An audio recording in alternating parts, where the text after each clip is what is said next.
మాజీ మంత్రి పేర్ని నాని చుట్టూ ఉచ్చు బిగుస్తోంది. వేలాది సంఖ్యలో నకిలీ ఇళ్ల పట్టాలు తయారు చేసి పంపిణీ చేశారని ఆరోపణలు వినిపిస్తున్నాయి. 2024 ఎన్నికల్లో కుమారుణ్ణి గెలిపించేందుకు ఈ కుట్రకు తెరలేపారని తెలుస్తోంది. ఎంఆర్ఓ కార్యాలయంలోనే నకిలీ పట్టాలను ముద్రించారని, వాటిపై బదిలీపై వెళ్లిన ఎంఆర్ఓ సంతకాలు చేశారని తెలుస్తోంది.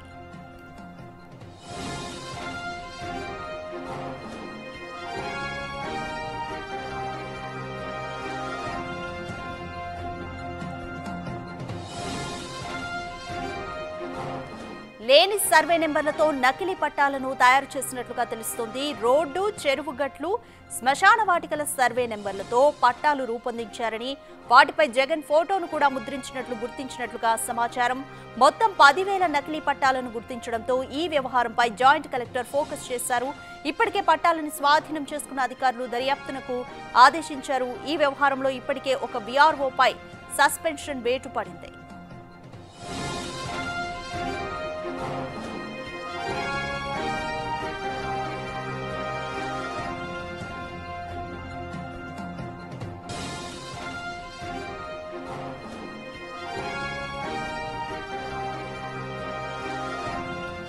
మోర్ డీటెయిల్స్ మా ప్రతినిధి శివ అందిస్తారు. శివ, పేర్ని నాని తన కుమారుణ్ణి ఎన్నికల్లో గెలిపించడం కోసం వేలాది సంఖ్యలో అంటే 10,000 వరకు కూడా నకిలీ ఇళ్ల పట్టాలను తయారు చేసి పంపిణీ చేశారన్న ఆరోపణలు వినిపిస్తున్నాయి. వీటిలో వాస్తవం ఎంత? కంప్లీట్ డీటెయిల్స్ ఏ విధంగా ఉన్నాయి?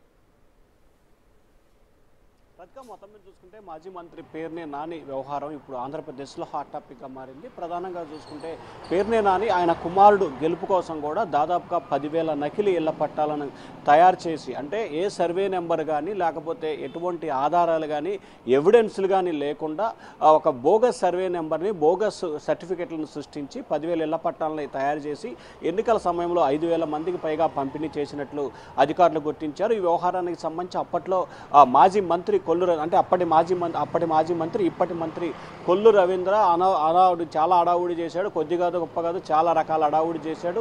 నకిలీ ఇళ్ల పట్టాలు తయారు చేస్తున్నారని చెప్పి అప్పట్లో వీఆర్ఓ కార్యాలయం అర్ధరాత్రి పూట వెళ్ళి తనిఖీలు చేసి ఆందోళన చేసిన పరిస్థితి. కానీ కూటమి ప్రభుత్వం అధికారంలోకి వచ్చిన తర్వాత ఆ ఊసే వెత్తట్లేదు కొల్లు రవీంద్ర.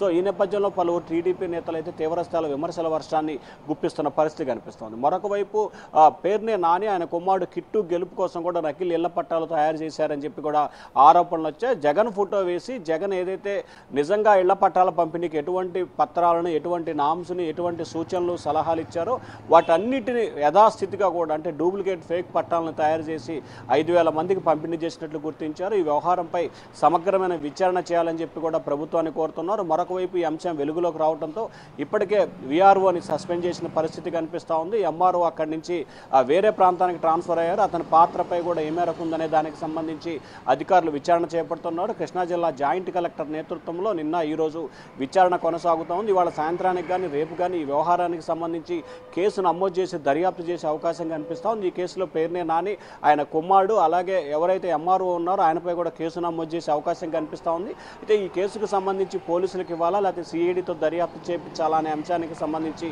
ప్రభుత్వం కూడా మరొక ఆలోచన చేస్తూ ఉంది. ఈ అంశానికి సంబంధించి ఇవాళ రేపట్లో పూర్తి స్థాయిలో నివేదిక వచ్చిన తర్వాత తదుపరి చర్యలు ఏ రకంగా తీసుకోవాలి అనే దానికి సంబంధించి కూడా ప్రభుత్వం నిర్ణయం తీసుకునే అవకాశం అయితే కనిపిస్తూ ఉంది. కానీ స్థానిక మంత్రి కొల్లు రవీంద్ర మాత్రం ఈ వ్యవహారానికి సంబంధించి కూడా చూసి చూడనట్లు వ్యవహరిస్తున్నారు.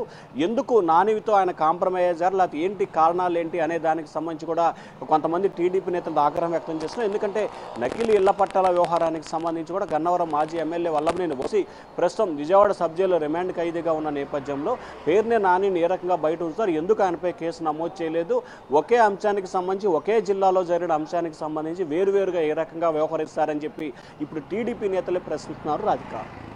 రైట్ శివ, ఈ నకిలీ పట్టాలు పొందిన వారు ఎవరైనా పోలీసుల దృష్టికి తీసుకొచ్చారా?